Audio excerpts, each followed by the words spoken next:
तमिलनाडु की राजनीति में आने वाला है सबसे बड़ा ट्विस्ट। क्या दशकों से चला रहा डीएमके वर्सेस एआईएडीएमके का खेल अब खत्म होने वाला है? और क्या सिनेमा के थलपति विजय बनेंगे असली किंग मेकर? 2026 के चुनाव से पहले एक नई पार्टी ने पूरे सिस्टम को हिलाकर रख दिया है। नाम है तमिलगा वेंट्री काज़हागम यानी टीवीके, और इसका असर अब हर गली हर चर्चा में दिख रहा है।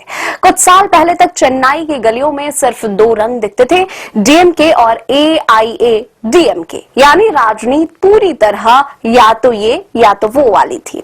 लेकिन अब माहौल बदल चुका है। लोग अब सिर्फ पारंपरिक पार्टियों को नहीं बल्कि थलपति विजय की नई पार्टी टीवीके की भी बात कर रहे हैं।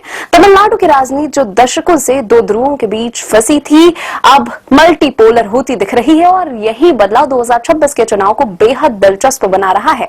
टीवीके की सबसे बड़ी ताकत है युवा वोट बैंक। तमिलनाडु में करीब 2.28 करोड़ वोटर्स 20 से 40 साल के बीच है, यानी कुल वोटर्स का लगभग 40%, और यही वो वर्ग है जो विजय के साथ खड़ा है।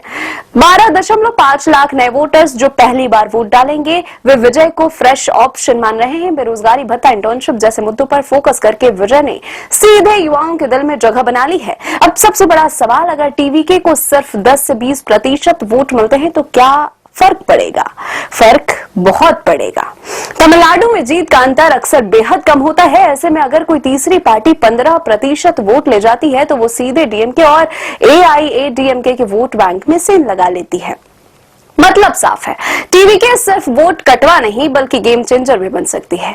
1970 के दशक से तमिलनाडु में डीएमके और एआईएडीएमके का दबदबा रहा है। बीच में कमल हासन और सीमा जैसे चेहरे आए, लेकिन वे सिस्टम नहीं तोड़ पाए। लेकिन विजय के साथ मामला अलग है।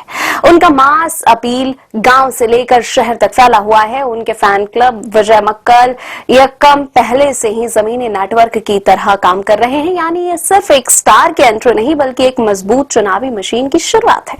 अगर 2026 के चुनाव में किसी पार्टी को स्पष्ट बहुमत नहीं मिला तो सबसे अहम खिलाड़ी कौन होगा? जवाब है टीवीके। 10 से 15% वोट शेयर भी किसी भी पार्टी को सत्ता तक पहुंचा सकता है, और यही वजह है कि छोटी पार्टियां ही नहीं बल्कि राष्ट्रीय पार्टियां भी विजय के अगले कदम पर नजर गड़ाए बैठी है। यानी थलपति सीधे मुख्यमंत्री ना बने लेकिन किंग मेकर तो जरूर बन ही सकते हैं। तो क्या तमिलनाडु की राजनीति का बाइपोलर युग खत्म होने जा रहा है? क्या विजय का ये दांव डीएमके और एआईएडीएमके दोनों के लिए खतरा बन जाएगा? एक बात तो तय है, 2026 का चुनाव अब 2-वे फाइट नहीं बल्कि 3-वे बैटल बनने जा रहा है, और इस बार गेम का रिजल्ट आखिरी ओवर तक सस्पेंस में रहेगा।